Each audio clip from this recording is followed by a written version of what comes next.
Thank you very much. Human beings simultaneously inhabit two worlds. The first of these worlds is seen and external. It is the world of our five senses, the world of sights and sounds and all that whistles and goes bump in the night. This is the world of physics, where life is somewhat predictable. I often tell my students that no one breaks the law of gravity, for if you try to break the law of gravity, chances are the law of gravity will break you. Instead, we find ways through the manipulation of mechanistic, inexorable natural laws to comply with the laws of gravity so that when we fly in an airplane, we do so with some ease and arrive at our destination safely. The second of these two worlds is internal and unseen. It is the world of our thoughts, our emotions, and our feelings. We have a bad habit of privileging what we see and ignoring what we don't see. And this habit becomes especially problematic when we consider the fact that what is unseen and thus important, that what is unseen and what is neglected is often what is most important. For example, if all of the oxygen were sucked out of this room right now, all of us would see how important it is, but we do not see oxygen. Tonight, I want to tell you a story of a man who lived long enough to know that what was unseen and important, that is his inner life, the life of what the Greeks called the psyche, or the soul, that though so important to him, this life was neglected, terribly neglected. Neglected by his spouse, neglected by the larger society, and neglected to such a degree that it led him on more than one occasion to the point of considering taking his own life. As you listen to the story of this man, I want you to think very carefully about the men in your lives. I want you to think about your fathers. I want you to think about your husbands. I want you to think about your brothers, your uncles, and your nephews. This man begins his life in a household that some might rightly call hyper-masculine. He grows up, the youngest of 7 children, in a home with 3 brothers and 3 sisters. He affectionately calls himself the tiebreaker. And growing up in a household with a father and 3 brothers was sort of like growing up with 4 fathers. And growing up in a household with a mother and 3 sisters was sort of like growing up with 4 mothers. And this household was, by today's standards, I would venture to say, rather chauvinistic. The men had more important things to do than cook or clean. After all, the men had to watch football on Sunday. And as this man's father saw it, it was the task of the women to tend to the men and make sure that they had food to eat while they watched the game.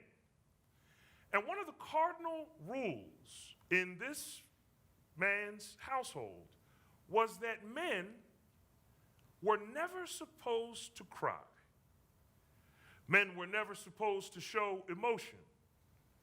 Men were never supposed to cry or show emotion, because to do so was to demonstrate to the rest of the world, which, by the way, was always out to get you, that you were weak somehow.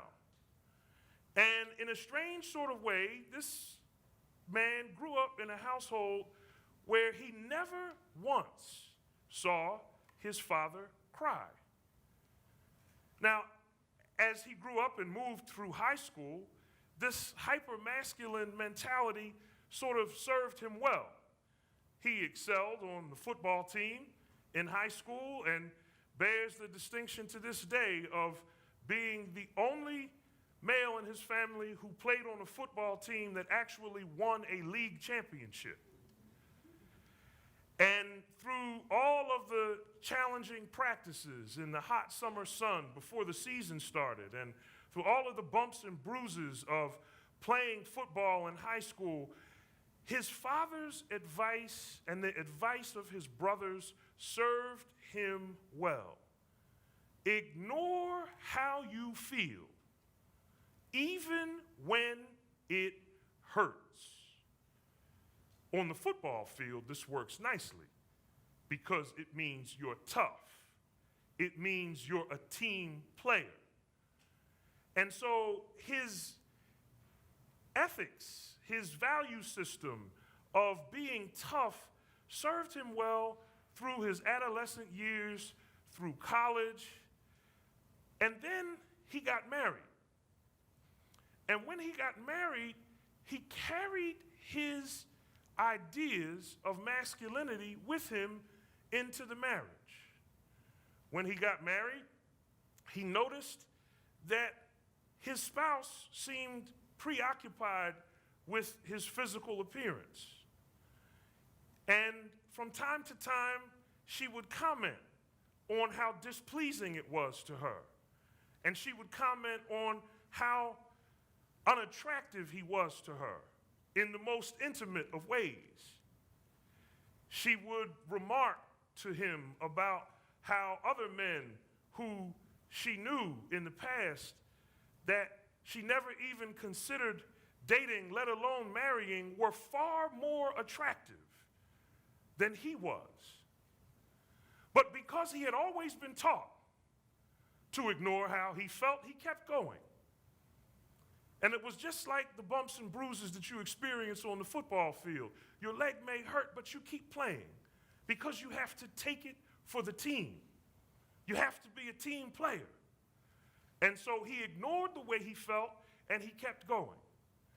And not long into his marriage, he began to see very clearly that his feelings of inadequacy and a profound sense of worthlessness began to affect him deeply.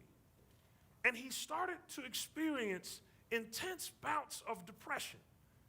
But he was always told to ignore how he felt. He was always told not to cry, for to cry would make him less of a man. In fact, he was told men don't even talk about things like thoughts or feelings. And this pattern continued throughout his marriage to the point where every 6 months to a year, he could, with some accuracy, pinpoint the moment in time when he would be confronted with an episode of rage and hostility about what he looked like and how unattractive he was to his spouse. He continued and persisted, always ignoring how he felt, until one day, the hostility and anger that confronted him reached crisis proportions as his spouse committed what some would suggest was the ultimate act of betrayal in withdrawing completely from the physical side of the relationship and unilaterally declaring celibacy until such time as he made himself more attractive for her. Now his feelings of worthlessness have reached a boiling point. And now he begins to reach out for help. And for the first time, about 3 years ago, this man in our story begins to run internet searches about how he's feeling. He couldn't talk about it because his father's voice still echoed from his grave. Men don't talk about things like that. And as he typed in the Google search field, feelings of worthlessness, sadness, depression, he came across a definition of emotional abuse.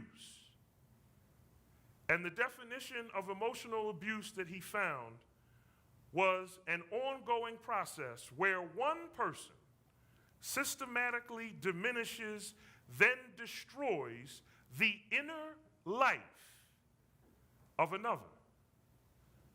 Remember how we inhabit two worlds? One outer and external and seen, and the other internal and unseen? He realizes now that he has a name for how he's feeling. And then he looks up the symptoms. And chief among the symptoms of emotional abuse is a fixation of the abuser on some physical characteristic of the abused. And it says that this fixation may persist in the worst cases for decades. And as he thought about it and as he reflected on it, he came to understand that her persistent demands for him to lose weight and change his appearance to make himself more attractive bore the hallmark symptom of emotional abuse. He then came across others which were menacing tones and looks, and he realized that recently the anger and hostility had been ratcheted up to a level that he had never seen before. And so now he sees multiple symptoms of emotional abuse, and he's in crisis. So he reaches out. And one of the first places he reaches out to is his church. And he discovers quite tragically that his church is woefully unprepared to deal with abusive situations in terms of emotional abuse in marriages. Now, for the first time, he understands what he heard all of the women in his church say for decades, which was, I'm in an abusive relationship and the church can't help me. Now, for the first time, this man who had been taught his entire life to ignore the way he felt, he understood the plight of women in a way that he had never understood before.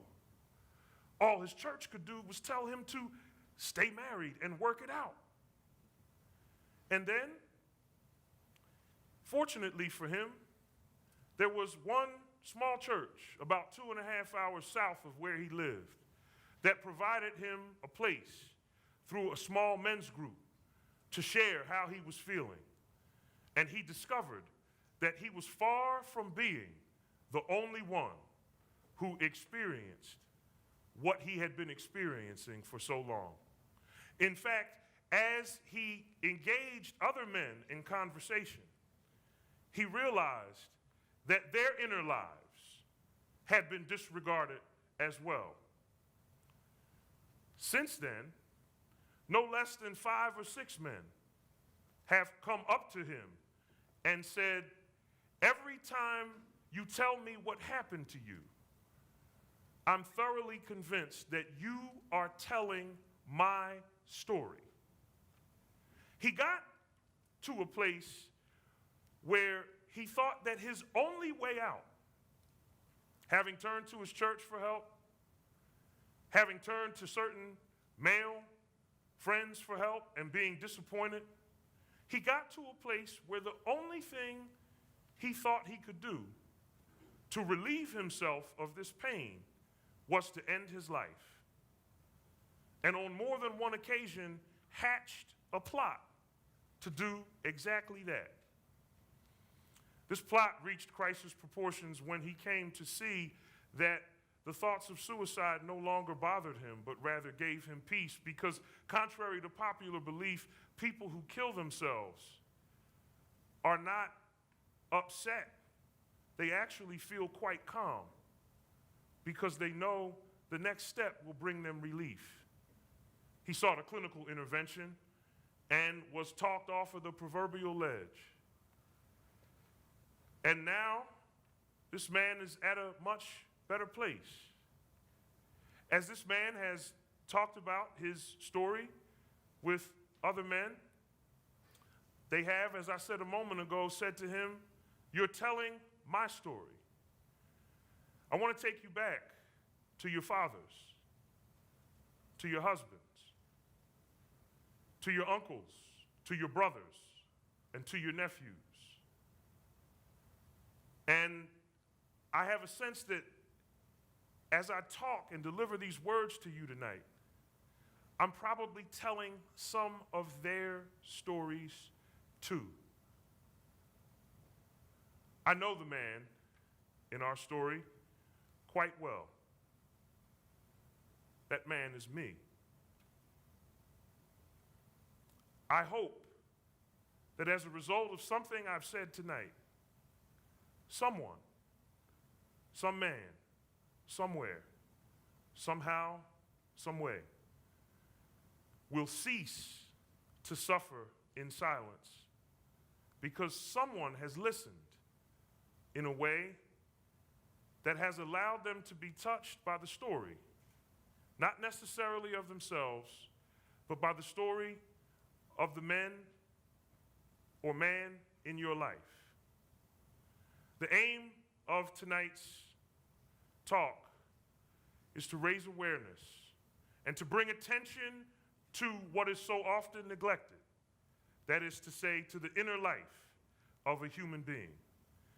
I'm confident that if we give the inner life of a human being this sort of attention, that men and women will no longer have to suffer in silence. Thank you.